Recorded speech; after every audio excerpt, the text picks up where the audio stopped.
মানে ঠিকঠাক নিয়ে এসেছি কিনা। তো এই জায়গায় রাখলাম মাছগুলো। নাও, আর কি তরকারি রান্না করবো আজকে? বাজার থেকে মাছ অল্প করে নিয়ে আসতে বলেছিলাম, কারণ সব তরকারি থেকে যাচ্ছে।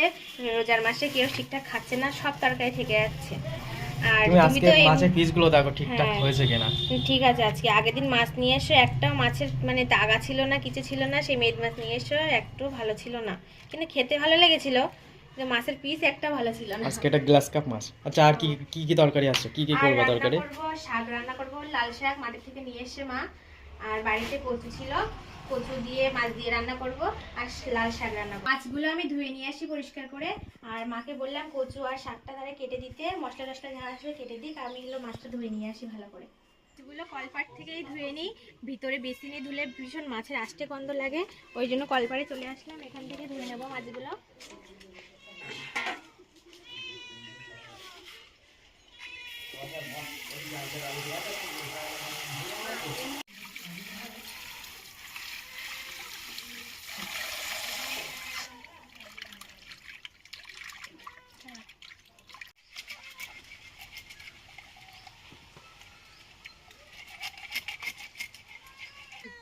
এইগুলোকে দিই খেতে।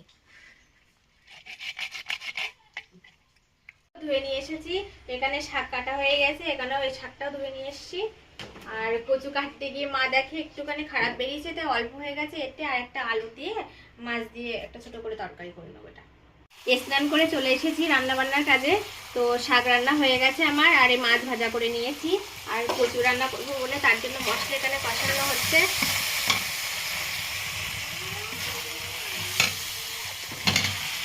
বললাম কচু অল্প আছে, ওই জন্য কচুগুলো আগে দিয়ে নিয়েছি, আর আলু দেবো একটু পরে।